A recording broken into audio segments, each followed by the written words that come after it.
Hello mga idol, good morning mga idol. Andito tayo sa bukid. Ayan, gutom na yung mga alaga natin. Talagang sinusunod na tayo mga idol. Oh, yeah. Ala, gutom na sila. Ngayon magpapakain tayo sa kanila. May dala kong sapal ng niyog at saka kanin. Lagyan to natin ng feeds na kaunti. At ito'y ipapakain natin sa kanila. Ayan, no? Ay, di gutom na eh. Oh, habulin ako mga idol, oh. Ayan sila mga idol.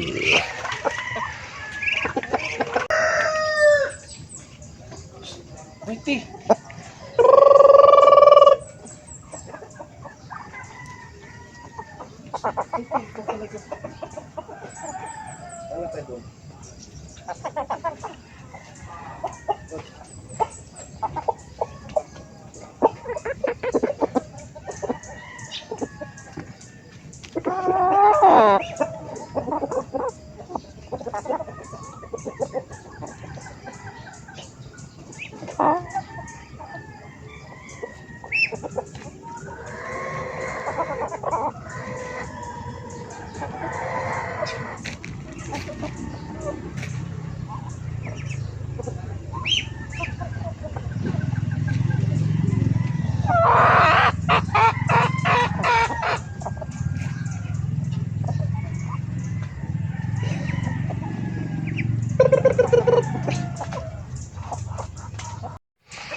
hinat ko muna si Whitey doon sa lagayan niya kasi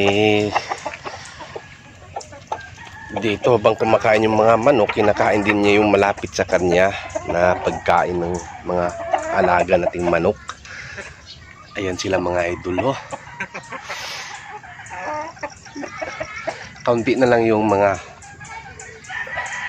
inahin nating manok at saka ito'y magbago ako ng tawag nitong palahi na naman kasi ang itlog nila pag sila mangingitlog, lalo na pag hindi ko kukunin, akala ko lilim-liman nila, halos maubos kinakain.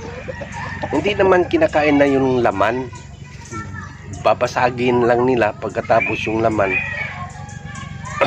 andun lang sa sa loob, kaya mabaho yung mga itlog. Ang kinakain lang yung eggshell, kaya sayang. Kaya ito, bago na naman ako ng pero mga anak pa rin la. Umpisa na palang namisa yung natin, yung nasa incubator ko, kaya lang medyo may counting may counting diferensya yung incubator natin. Biruin mo sa 78 piraso na nilagay ko, 51 tapos may nabaho na isa, 52 lahat. Ang walang sisiw, walang laman, kaya medyo dismayado tayo konti. Yun, may napisa tayo ngayon kahapon at saka nung nakarang araw may napisa na 6 na piraso. Yan, sa 78 or 76 na nilagay ko sa incubator, 6 pa lang ang napisa.